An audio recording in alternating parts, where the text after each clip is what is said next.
we'll move to question time. Senator Cash. Thank you. And my question is to the Minister for Trade and Tourism, Senator Farrell. Minister, yesterday you told Australians twice that President Trump raised the beef import ban directly with the Prime Minister as part of one of their phone calls. The Prime Minister denied this, and you have been forced to backtrack. Did the Prime Minister or his office direct you to change your story? Thank you, Senator Cash. Minister Farrell. Thank you, Senator Cash. No, I made a mistake. President Trump referred to the US beef exports in relation to Australia on his so-called Liberation Day speech and not in discussions with the Prime Minister. On realising my mistake, I apologised to the PM and I corrected the record with the journalist involved. Thank you, Minister. Senator Cash, first supplementary. In the first instance, how were you informed of this so-called mistake? And given the seriousness of international biosecurity and the potential impact on Australia's beef industry, can you confirm whether you were mistaken, misinformed or misrepresenting the facts when you were forced to retract your claim? And how can Australians have confidence in a minister who cannot keep account of his international trade negotiation consistent? Thank you, Minister Cash. Order. Order. Order. Minister I'm sorry. Order. There needs to be order. I've called the Minister. Minister Farrell. Thank you, President.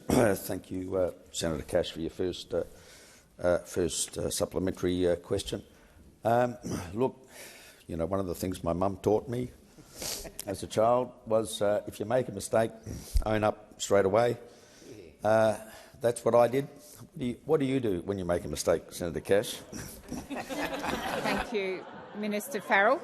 Senator, order. Order. Order. Senator Cash, second supplementary. And Minister, are you now prepared to table the full briefing or record of discussions regarding US beef imports between the Prime Minister and the US President and between your own department and US officials so that the Australian people can know who influenced this decision and whether the Prime Minister is telling the truth? Thank you, Senator Cash. Minister Farrell. Thank you, President. Thank you, Senator Cash, for your second supplementary question. In my experience, the Prime Minister always tells the truth. Always tells the truth. When I make a mistake, Senator Cash, I own up. I come clean. I realise my mistake. I corrected it as quickly as I could. If other journalists rang me, I corrected it with them. I made a mistake, I've corrected it, and that's, as far as I'm concerned, the end of the matter. Thank you, Senator Cash.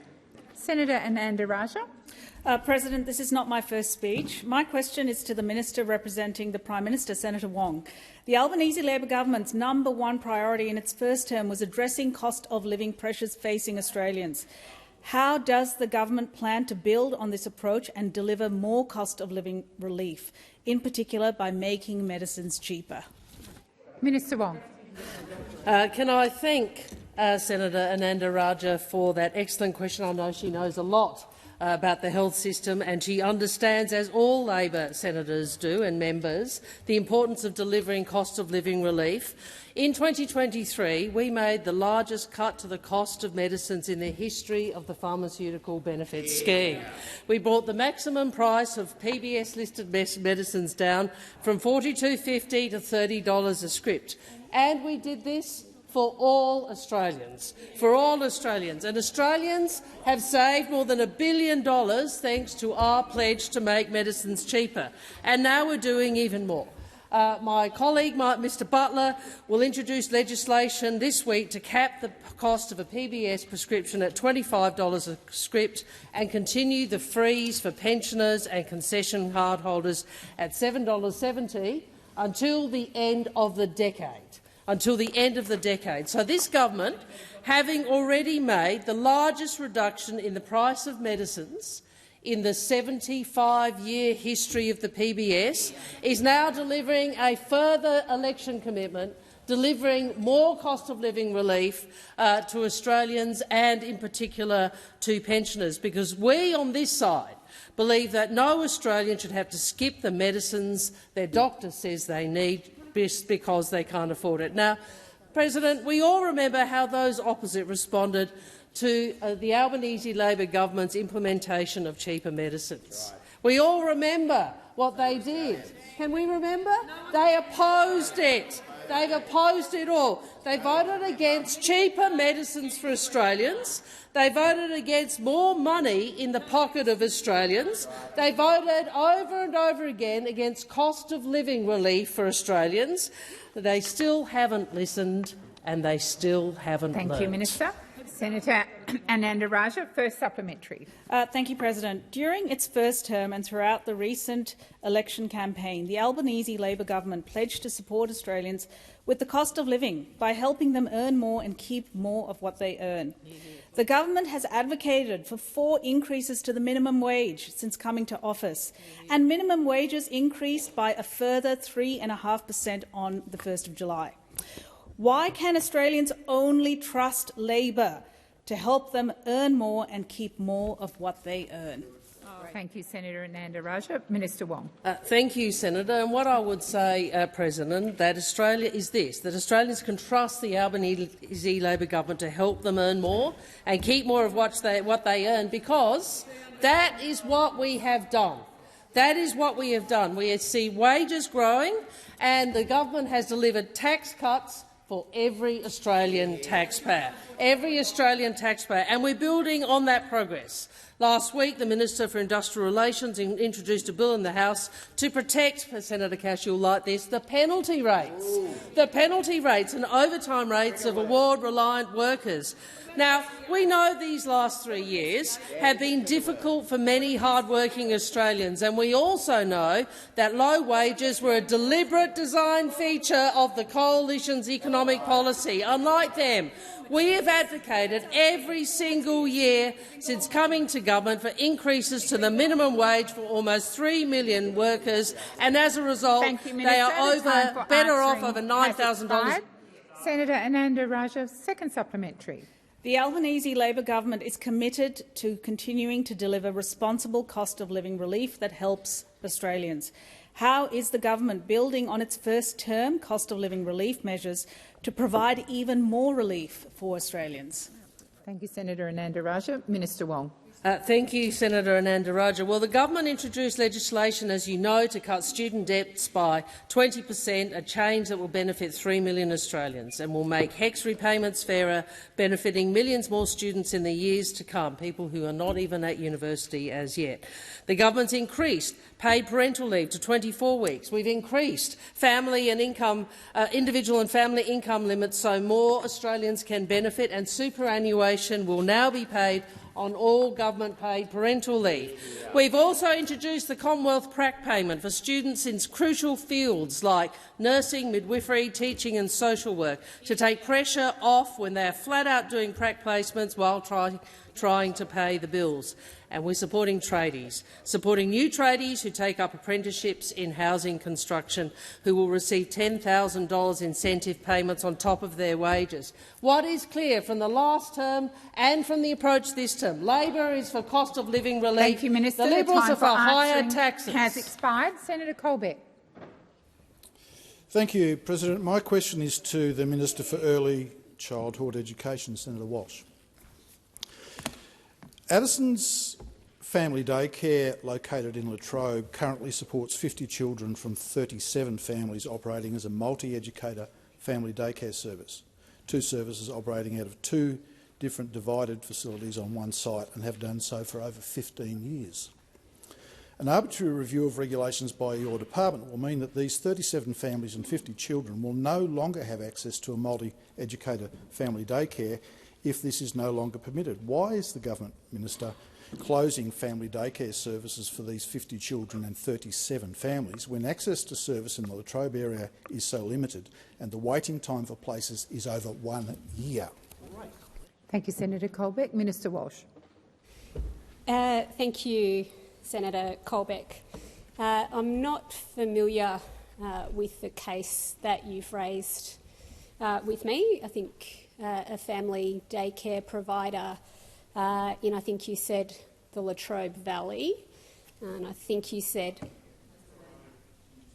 Latrobe, Tasmania, and I think you said there may be proceedings underway to close that facility. I'm not aware of that matter, Senator Colbeck. So if there's more information that I can provide you with about that specific matter, I will. What I will say is that the government is committed to providing Australians with more safe and quality early childhood education across the country. We know that there are many places in the country where families just don't have access to quality early childhood education, be that in long day care settings or be that in family day care settings. And that is why we are implementing the findings of the Productivity Commission review which we commissioned, including to build more quality early learning in places that need it most, including our outer suburbs and our regional areas. We have a $1 billion fund to invest in quality early education and to do that in places that are underserved so that more Australian families can have the benefits of quality early education. Thank you, Minister. Senator Colbeck, first supplementary. Thank you, President. Abracadabra Family Daycare Centre in Devonport in Tasmania has been operating as a multi-educator facility for over 20 years, supporting 33 children from 25 families. The waiting time for a childcare place is also over 1 year. Minister, why is a government reinterpretation of the regulations closing services for these 33 children from 25 families in an area of childcare shortage and waiting lists over a year long? Thank you, Senator Colbeck. Minister Walsh. Thanks very much, Senator Colbeck. I refer you to my previous answer, which is that I'm not familiar with the case that you've raised with me. I'm happy to try and find further information for you to assist those families. And if you'd like to provide me with the material that you have, I'm happy to find out more for you. Again, we are committed to families having access to quality early childhood education around the country, no matter their postcode and no matter what their parents do. No matter their postcode really means that we are investing in early education in the places that need it most. And no matter what their parents do, means that we are replacing the punitive activity test put in place by the Coalition and guaranteeing 3 days early education for all. Thank you, Minister. The time for answering has expired. Senator Colbeck's second supplementary. Thank you, President. Senator Walsh, in her first answer, talked about implementing the recommendations of the Productivity Commission review. Recommendation 5.3 of the Productivity Commission report specifically supports enabling 2 family daycare centres educators to operate from a single venue to improve accessibility and sustainability of these services in these communities. Why are you not supporting that recommendation and impacting on the accessibility of aged care in my local communities? Thank you, Senator Colbeck. Minister Walsh. Thank you very much, President. You referred to the Productivity Commission review in your final supplementary, Senator Colbeck, and we are doing more on early childhood education than you did in your 10 years in government, including commissioning that report and including implementing that report. That report called for a workforce investment, and we are investing $3.6 billion. Minister Walsh. Senator Colbeck. Point of order on direct reference. My reference was to the operation of multi-service childcare centres and the rules around using that specifically and particularly in my communities, but also the Productivity Commission recommendation that directly referred to that element. So perhaps the minister might come back to the question instead of having a crack at the opposition. The minister is being relevant to the question, and I'll call the minister again to continue answering the question. Thank you, President. And you did mention the Productivity Commission report, Senator Colbeck. We are implementing the findings of that report, including investing $3.6 billion in the wages of early childhood educators, which is the most significant measure that could be taken to stabilise the workforce and provide quality early education and provide families with access to care. Unlike those opposite, the only thing you ever did in office is restrict access for children to early education. Time for answering has expired. Senator Shoebridge. Thanks very much, President. My question is to the Foreign Minister, Senator Wong. Senator, given the Prime Minister has stated in relation to Gaza, quite clearly it is a breach of international law to stop food being delivered, which was a decision that Israel made in March. When will your government move from statements such as this to material action to enforce international law, such as joining South Africa's genocide case in the ICJ, Magnitsky sanctions against the whole Netanyahu Security Cabinet, and an end to all military cooperation with Israel? Thank you, Senator Shoebridge. Minister Wong. Thank you, President. Thank you to Senator Shoebridge for the question. As you would know, President, the catastrophic situation in Gaza has gone beyond the world's worst fears, and we know that Australians and people around the world are distressed and angry about what is occurring, including the ongoing violence and the deaths of so many innocent civilians, and this is unacceptable. As the Prime Minister said, and I think Senator Shoebridge went to this, it is a breach of international law to stop food being delivered, which is the decision that Israel made in March. I would add to that, it is also a breach of decent humanity. It is a breach of decent humanity.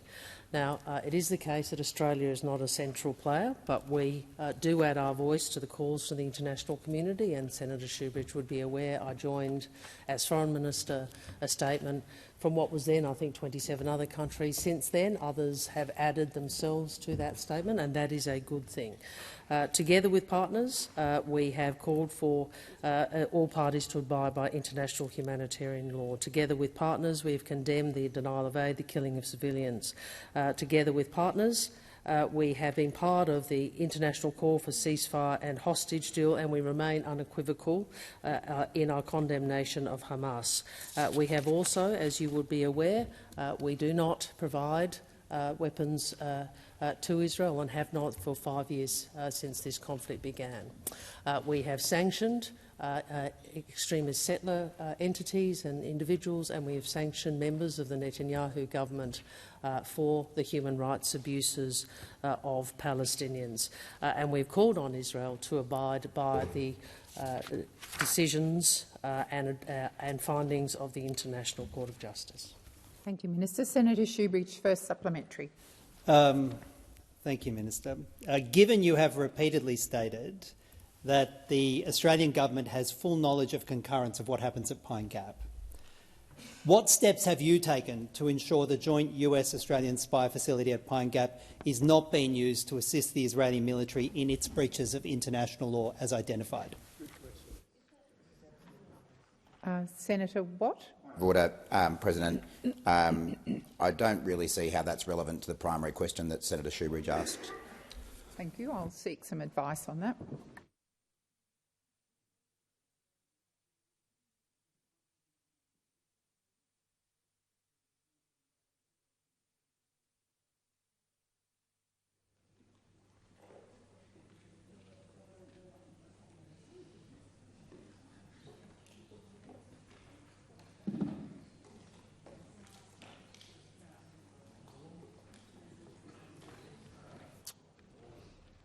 I am advised the question is quite comprehensive in the way it's been drafted, therefore it drifts across some portfolio areas.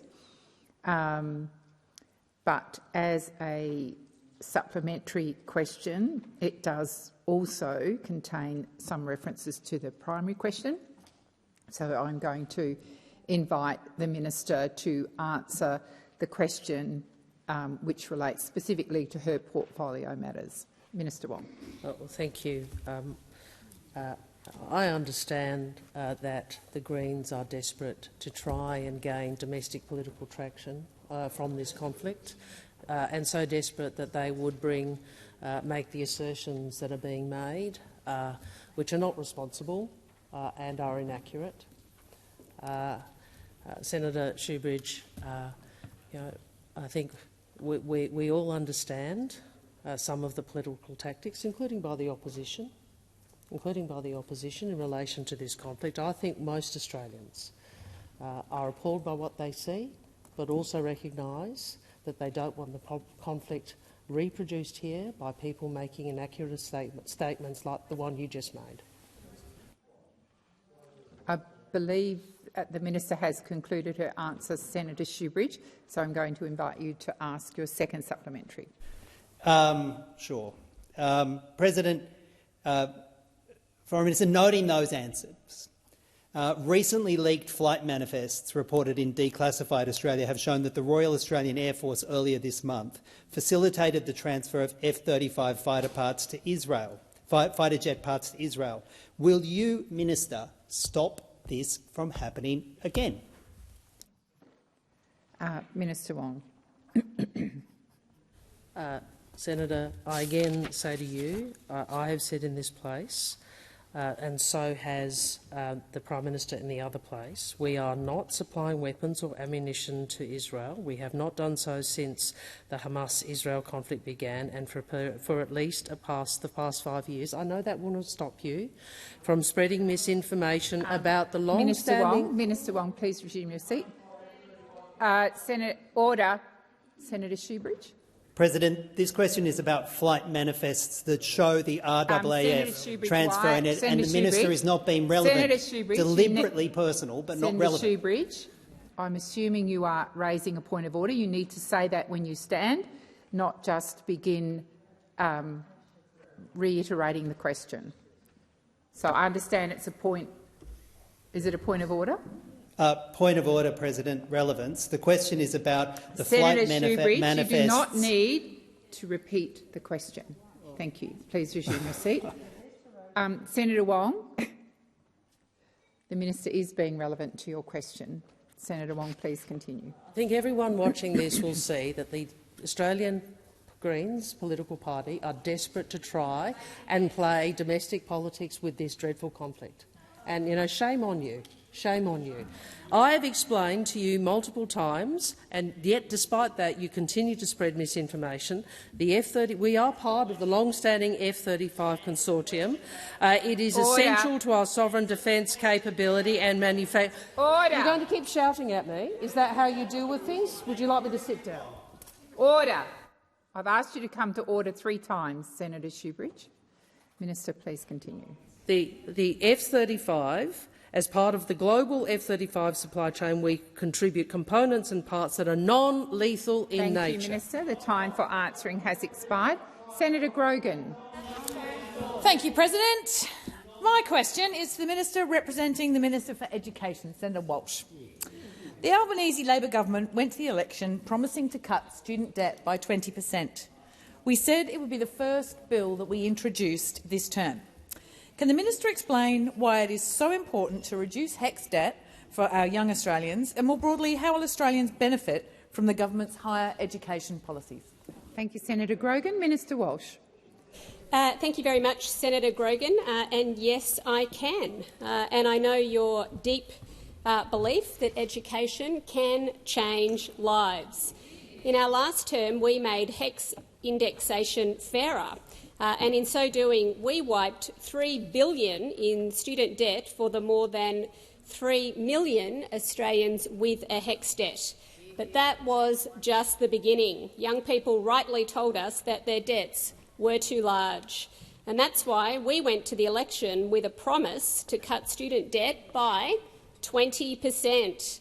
We said the first legislation we would introduce would make that happen. Last week, the first week of this new parliament, that is exactly what we did.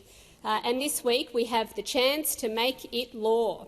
because we understand what this cost of living relief means to people with student debts. It will wipe $16 billion from the HECS debts of Australians. For someone with the average HECS debt of around $27,000, it will mean about $5,500 wiped off their debt. And it won't just benefit uni students. This legislation covers all help loans, including loans to apprentices and to other vet students. But despite the referendum on student debt at the recent election, the newly elected coalition member for Forrest said only hours ago in the other place that this critical relief is, and I quote, grossly unfair. Grossly unfair. I wonder if he'd say that to one of his 11,000 constituents who have a HECS debt. On this side of the chamber, we know that whether you're studying at uni or at TAFE, you're developing the skills that keep Australia moving. That's what you get with the Albanese Labor government, a united team delivering on its promises. Thank you, Minister Walsh. The time for answering has expired. Senator Grogan, first supplementary. Thank you, President, and thanks to Senator Walsh for that great response.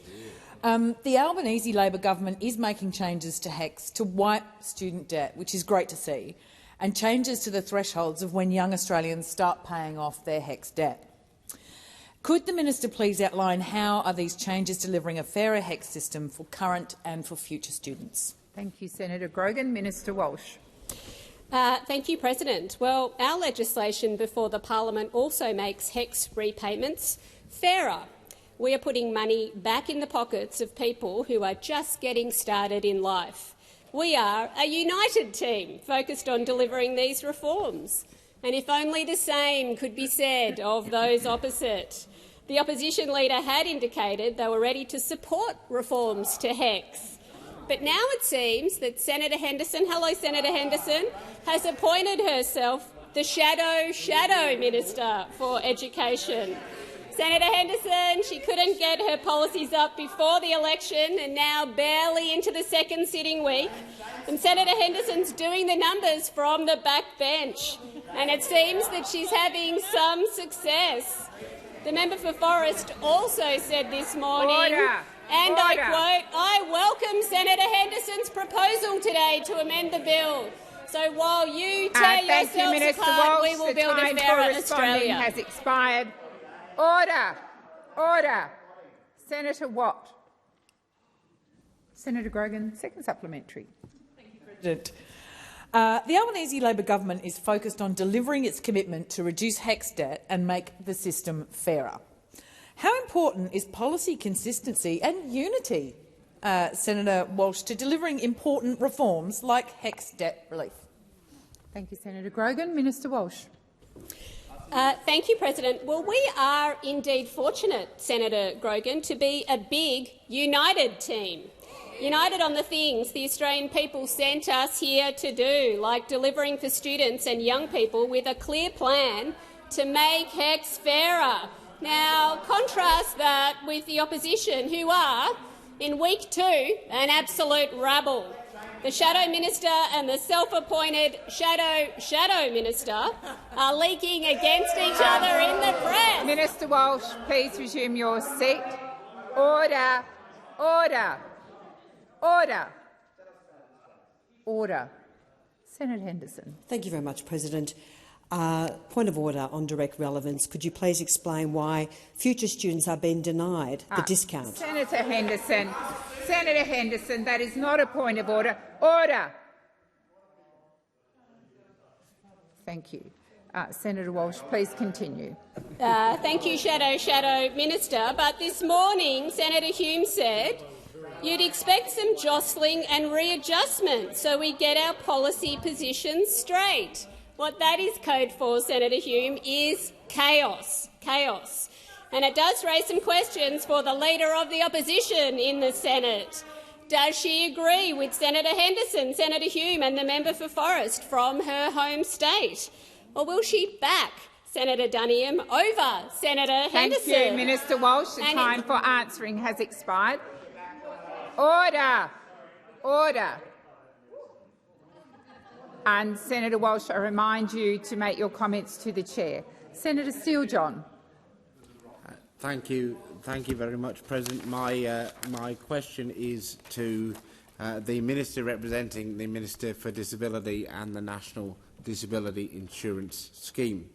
Wednesday marks 1 year since the Government's response to the Royal Commission into Violence, Abuse, Neglect and Exploitation of people with disability was released.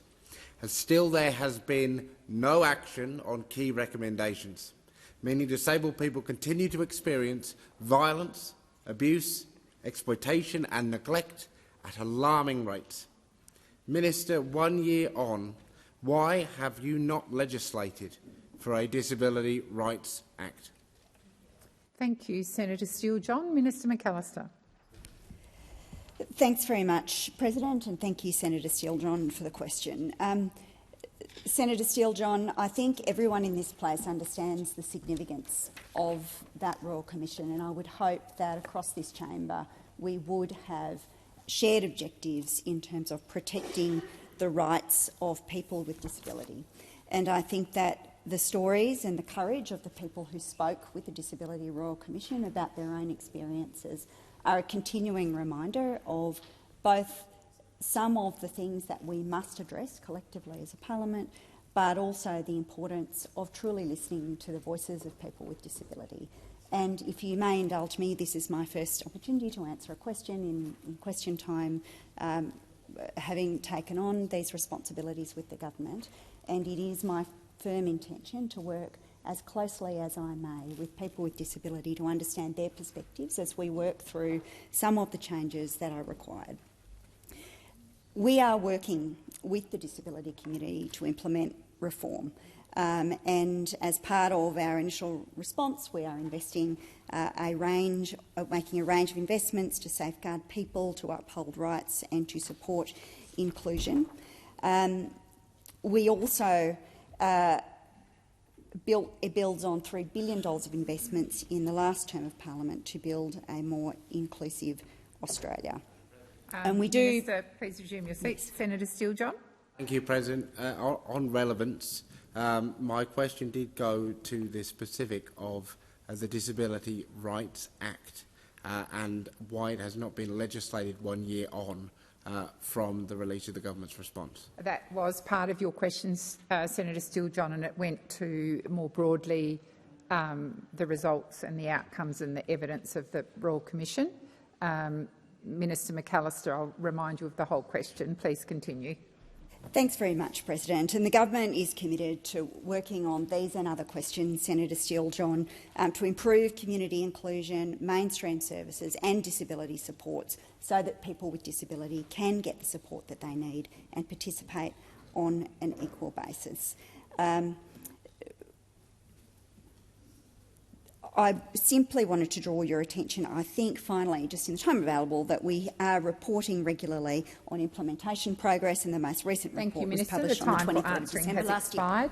Senator Steele-John, first supplementary. Thank you, President. The Disability Royal Commission recommended the establishment of a National Disability Commission to be an independent oversight body to take disabled people's complaints of abuse and discrimination. This commission still does not exist. When will the government establish a National Disability Commission? Thank you, Senator Steele-John. Minister McAllister. Thanks very much, Senator Steele-John. And the government is, as I've indicated, working with our state and territory counterparts on the many issues that were raised by the Royal Commission. I have also some additional information to provide to you in relation to your primary question, which includes information about options to reform the Disability Discrimination Act 1992, and I can advise you that the Attorney-General's Department has been progressing work on options to reform this Act and will shortly be commencing consultations with people with disability, their carers and families, employers, unions, educational bodies, small business and the broader community to participate and share their views on the best way to update the Act. This review of the Act is one part of the response to the Commission, ensuring that Commonwealth anti-discrimination legislation remains fit for purpose. Thank you, Minister. Senator Steele-John, second supplementary. Thank you, President. July is Disability Pride Month, a time for disabled people to celebrate who we are as individuals and as a community. Minister, what community-led engagements have you attended to mark Disability Pride Month? Minister McAllister. Thank you, Senator Steele-John. What I can inform the Senate is that since becoming the Minister, I have greatly enjoyed and welcomed my opportunities to meet with disabled people and understand their perspectives and worldviews. And for me, that has meant trying to engage with the most diverse representatives of that community possible. It's meant visiting facilities where people attend to undertake activities. It's meant meeting with representative organisations. It's meant being invited into people's homes and sitting around the kitchen table and understanding their perspectives on disability. This is an immense and rich community with a rich political tradition, in some ways culminating in the campaign to establish the NDIS, but not confined to that by any means. And it is my great hope that I will be able to work closely, respectfully, thoughtfully with that community during my term. Thank you, Minister. The time for answering has expired. Senator McDonald. My question is to the Minister representing the Minister for Agriculture, Fisheries and Forestry, Senator McCarthy. Minister, if the decision to allow US processed beef from Canada and Mexico was genuinely based on science, why the urgency that has precluded a transparent and open consultation with the most impacted primary producers, the largest regional employers and, of course, the thousands of Australian workers potentially impacted? Thank you, Senator McDonald. Senator McCarthy. Thank you, President, and I thank the senator for her question.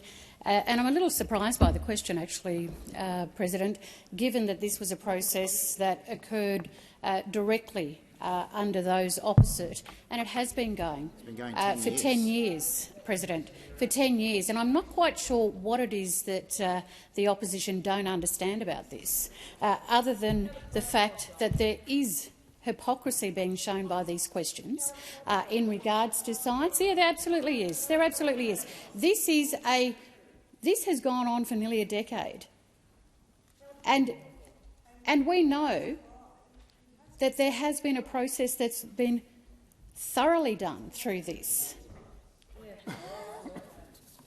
And so, Senator McDonald, you know that as much as anyone does. Thank you, Senator McCarthy, and I remind you to direct your answers to the chair. Senator McDonald, first supplementary. Minister, can you then guarantee that there are no biosecurity issues or concerns for human health with this decision? Thank you, Senator McDonald. Minister McCarthy. Thank you, President, and I thank the senator for her question. It's very curious that they're worried about biosecurity, given that they've no interest in net zero with what the other side are trying to do in terms of looking after, the care of this country. Order. But, President, I will say this, that Minister Farrell has made it very clear, and so has. You see, they laugh opposite. They laugh opposite because they're so divided about what they are doing in relation to this space. They do. They laugh about it, and they don't care, President. Minister McCarthy. Senator McDonald. Relevance. This is a rambling, I'm not sure what, but it's certainly not relevant.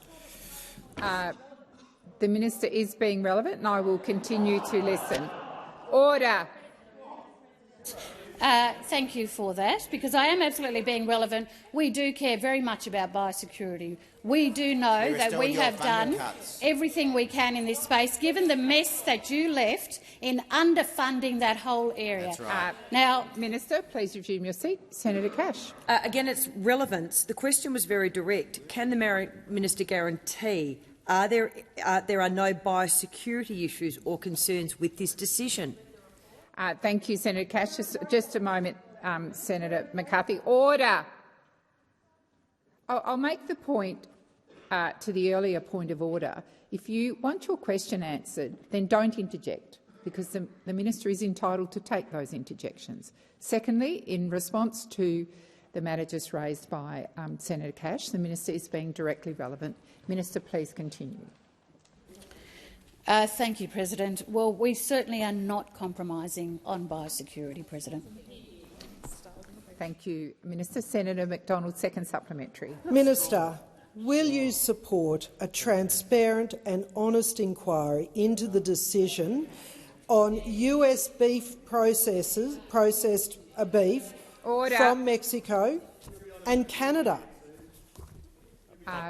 Order. Senator McCarthy. Thank you, President. Well, as the members opposite do know, this has been going on for 10 years. Thank you, Senator McCarthy. Senator Whitten. Thank you, President. This is not my first speech. Seems Senator McDonald has put me at the post. My question is the Minister representing the Minister for Agriculture, Fisheries and Forestry, Senator McCarthy. Your government recently opened a new front in its war on Australian farmers by lifting science-based restrictions on United States beef imports without any consultation with our own beef producers. This follows a decimation of our sheep industry with your cruel ban on live exports, most keenly felt in my home state of Western Australia. Minister, why is your government intent on crushing these world-leading livestock industries and the lives of Australian farmers? Thank you, Senator Whitten. Minister McCarthy. Thank you, President, and I thank the senator for his question, which is completely untrue in terms of this government's approach to our agricultural sector. In fact, we have a minister who is very, very adamant about getting out across Australia to work with our farmers, to work with the agricultural industry, and wants to see the support that only we have been able to provide, given the mess the other side had left the industry in. Thank you, Minister. Senator Whitten, first supplementary. Thank you, Senator. After this latest attack on beef producers, the harm caused to sheep farmers and the naked theft of more water from irrigators in the Murray-Darling Basin, will the Minister please inform the Senate which other rural industries are in the government's crosshairs? Minister McCarthy. Thank you, President. Well, I certainly reject the question outright, President. As I said in my previous response, our government is very much assisting the farmers across Australia, in particular our minister. Thank you, Minister. Senator Whitten, second supplementary. Thank you, Senator. Order.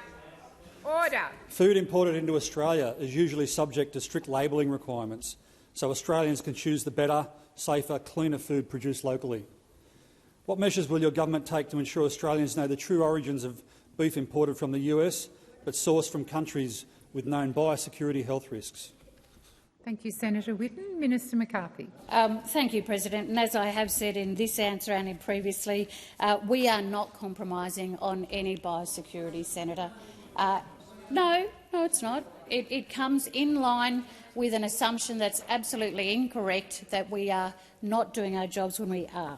Australia is a trading nation with 1 in 4 jobs relying on trade, and our cattle industry has significantly benefited from this. And I am referring to the question around beef. Aussie beef has had back-to-back record-breaking exports. Please resume your seat. Senator Canavan. On relevance, so the question was clearly aimed at testing requirements for the importation of beef. Speaking about trade does not go to the relevance of that question. Thank you, Senator Canavan. And as I'm sure you will recall, the question also had a preamble, so the minister is being relevant. Minister McCarthy, please continue. Thank you, President. They just don't want to hear about beef. That's right. So last year, worth $14 billion, supported by reinstated and improved market access, exports have increased 55% since we came to government. Yeah. Thank you, Minister. Senator Babet. Thank you, President. Now, my question is to the Minister representing the Minister for Climate Change and Energy. Given the member for New England has introduced a bill to repeal Australia's legislated net zero target and the growing public discontent over skyrocketing energy prices, how does your government justify clinging to a policy that delivers neither environmental certainty nor energy affordability for Australian families and Australian businesses? Thank you. Thank you, Senator Babet. Senator Ayres. Well, thank you, Senator Babet, and I do sincerely thank you for this this question, and reflect that it's not necessary for Senator Canavan to ask this question, or Senator Antic to ask this question, or Senator Nampijinpa Price to ask this question, because it's all one team over here. All one team over here on the question of policy certainty around energy policy, the approach that the Australian government takes on climate change, on rebuilding and modernising our electricity system. There's complete unanimity across all of this show over here who never learnt the lesson, in 2022. And certainly didn't learn the lesson. Certainly didn't learn the lesson in 2025. Senator Ayres, I am going to draw you back to the question. Thank you. Order. Order. Order. Senator Wong. President, respectfully, if I could submit, the question does go to net zero, and the minister's wind-up, albeit it's quite a lengthy one, actually is about the policy position on net zero. Thank you, Senator Wong, and I did allow some leniency for Senator Ayres to get to the question, and when he didn't, in what I thought was a timely manner, I drew the question to his attention. Minister Ayres. You were very lenient, President, very lenient indeed, and I was getting ahead of myself. I was. Net zero, for Senator Babet's information through you, Chair, is really a basic maths concept. We've reached. I just want to set it out, a little bit of clarity for the team over here. We've reached net zero emissions when the amount of greenhouse gas that we emit into the atmosphere is no more than what is removed. Senator Babet, Senator Cash has asked. I should have included you in the list of potential askers. The sort of silly billies over here on energy policy. Now, if you're inclined to interject, Senator Cash, perhaps you could explain how it is that you've been defying your leader, repudiating her authority. Already week 2, first weekend of a sitting fortnight, you're up and about. The time for answering has expired, and I will remind you as well to direct your comments to the chair. Senator Babet, first supplementary. That was excellent. Thank you for that. Now, Minister, since the government adopted net zero, it has repeatedly promised to lower our energy bills. Now, since we got net zero, electricity has gone up by 31% and gas has gone up by 40%. Why hasn't net zero lowered our power bills as we were promised? And do you guarantee, Minister, that net zero in the future is going to lower our bills? Thank you, Senator Babet. Minister Ayres. Well, one thing that I can guarantee, Senator Babet, is that the cheapest form of energy, the cheapest electricity system for Australia, if you're remotely interested in certainty, affordability, reliability, is renewables backed up by storage and backed up by gas. That's the truth of the matter. That's the truth of the matter. Order. And that's why what's left of a sensible position coming from the opposition on the other side, I assume, is out there briefing journalists to say we're desperately unhappy, actually. Desperately unhappy with the position that's been adopted by some of the characters over here, because the one thing that you can guarantee will drive up electricity prices and drive away investment in Australian manufacturing capability in the energy system is the sort of policy incoherence we're seeing over here. The time for answering has expired. Senator Babet, second supplementary. Thank you, President. Look, Minister, will your government rule out introducing additional taxes, carbon levies or price-based mechanisms in the future to enforce this net zero compliance on Australian businesses and consumers? Thank you, Senator Burt. Minister Ayres. Look, the government's policy is very straightforward and it's there for everybody to see. And it was endorsed strongly at the last election. And we've got a job to do to get about continuing to make sure that we're building more electricity generation, more transmission capability, so that firms like Tomago Aluminium have got access to the low-price electricity that they need. We've got a job to do, delivering for Australians, not the kind of complete policy incoherence that is dominating what's going on over here. And you see what's happened. You see what's happened last week. And for the first hour of House of Representatives this morning really displayed what's on show. Senator Hanson. Relevant to the question, will you give your word that there's no increased taxes or to the renewables that you're pushing? Thank you, Senator Hanson. Thank you, Senator Hanson. The minister is being relevant. Minister. Well, there certainly won't be increased taxes. What there'll be is certainty. Certainty about what our framework is. Unless the old sort of Joyce and Boyce show over here, all the sort of bulls in the paddock over there, desperately trying to undermine the poor old leader of the opposition. Expired. Senator Bragg. Thank you very much, President. Thank you very much. Thank you very much. My question is to the Minister representing the Prime Minister, Senator Wong.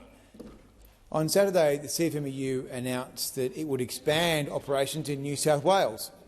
The New South Wales CFMEU boss, Michael Crosby, said, and I quote, "We are looking at large, multiple, complex residential construction and it may push up costs." End quote. Given they are supposed to be in administration and have been shown to increase the cost of construction by up to 30%, will the government now intervene to stop this CFMEU expansion? Good question. Thank you, Senator Bragg. Minister Wong. Thank you, President. I thank Senator Bragg for his question, and I note that he is one of those on that side who does, I think, still support net zero, and is not joining in the Senator Cash's, Senator Canavan's, Mr Joyce's campaign to undermine their leader, which is, I have to say, quite an extraordinary sight to watch.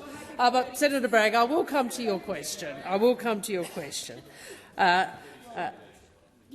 It's a minor detour.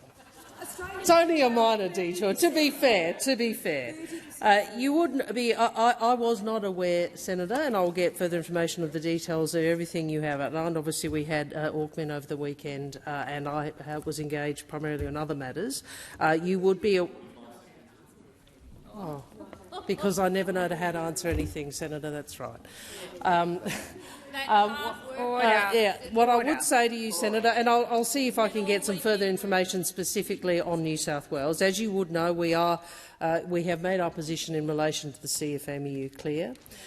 You will recall that the government has put in place an administration and administrator in relation to the CFMEU. You would be aware that the government has been very clear about our view in relation to the CFMEU, and we will continue to work to ensure that the sort of corruption and misconduct and alleged corruption and misconduct that has been both found and asserted is stamped out. As I have said on multiple occasions, we are a labour movement. We know the benefit of trade unions for working people, and we also know that organised crime has no place inside the trade union movement. Thank you, Minister Wong. Senator Bragg, first supplementary. Thank you very much. Treasury says that the government won't hit the Labor Party's target of 1.2 million new houses by the end of the decade. Perhaps as part of the advice you are seeking, Minister, can the government guarantee that the CFMEU's latest efforts won't push up construction costs around the country and push housing completion figures even lower? Thank you, Senator Bragg. Minister Wong. Well, Senator, I think we all know that one of the primary drivers of housing prices going up is a lack of supply, which is why the government has, both in the context of the election but also in our first term, invested in a very large set of housing policies which both deal with the demand and supply. And I would make the point, Senator Bragg, that you and others were amongst those who prevented and held up some of those key supply measures during the last term and now complain about housing supply and prices. I would also make the point about prices that we don't believe that the answer to housing shortages is A, simply cutting wages, or B, implementing the sort of policy that you came to the election with, which was super for housing, which would have driven up housing prices by more than $90,000 in capital cities. Thank you, Minister. Senator Bragg, second supplementary. Thank you. The government's efforts to put the CFMEU into administration appear to have failed. Will your government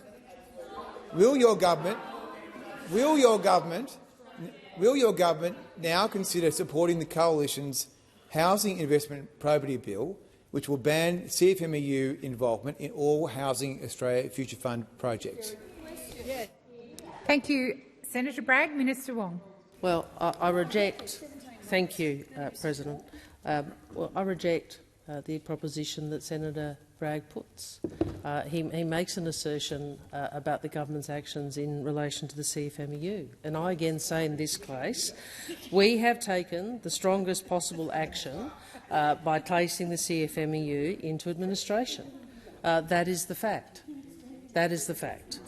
We've taken the strongest possible action in placing the CFMEU in administration.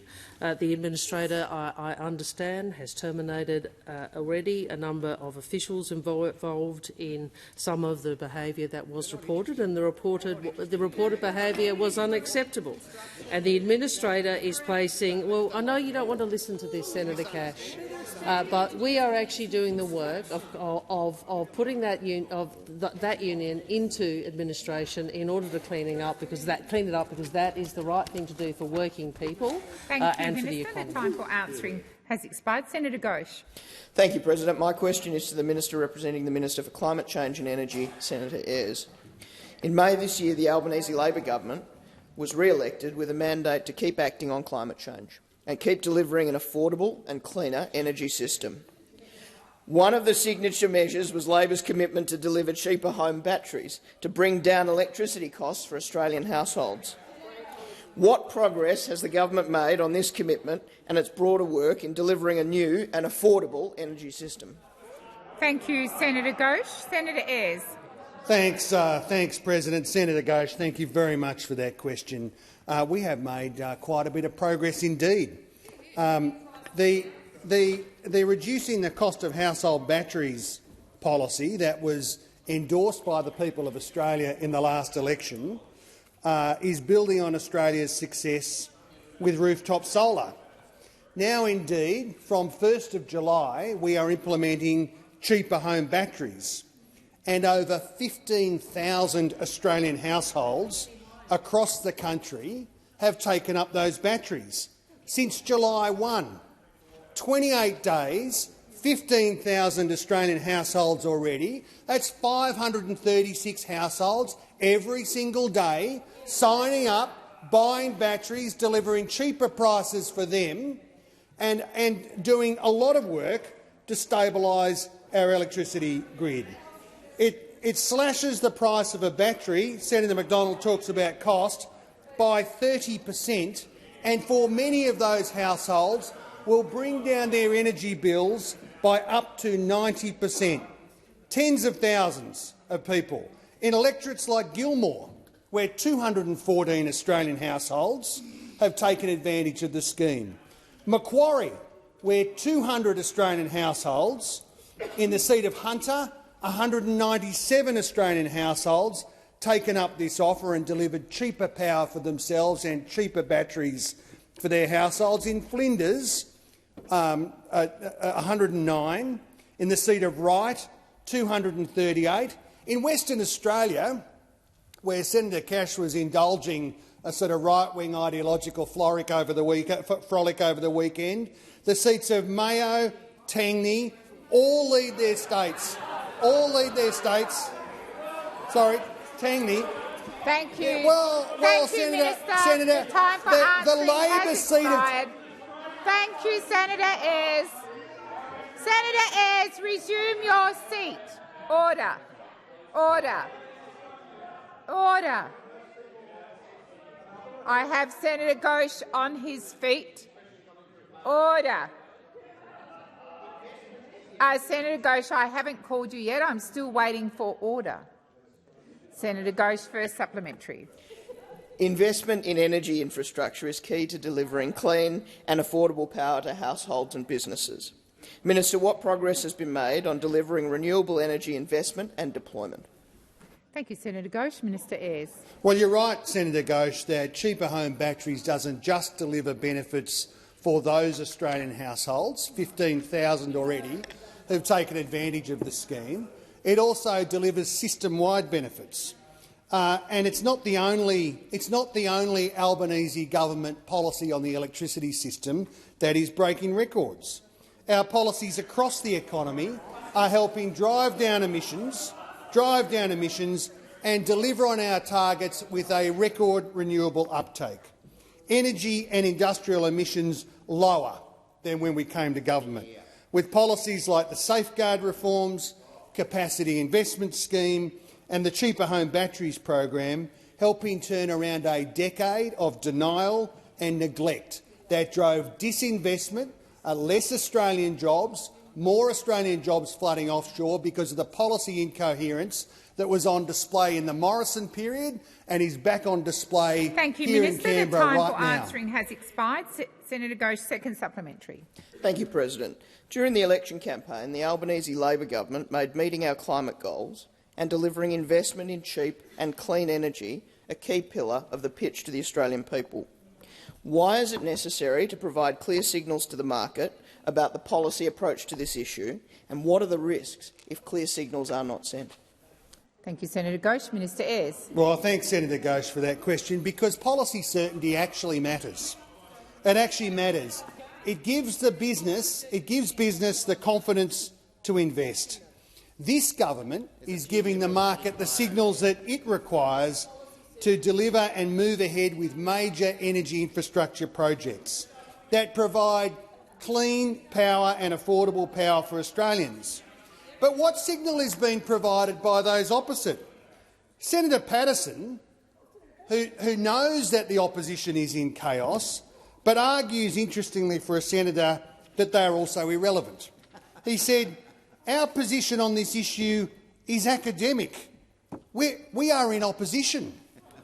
But, President, Australians can see the chaos, and abrogating your responsibility as an alternative party of government to take the policy process seriously and deliver some kind of certainty for Australians and Australian business really shows us how— Minister Wong. Thank you, President. I ask that further questions be placed on notice. Thank you. Senator Wong.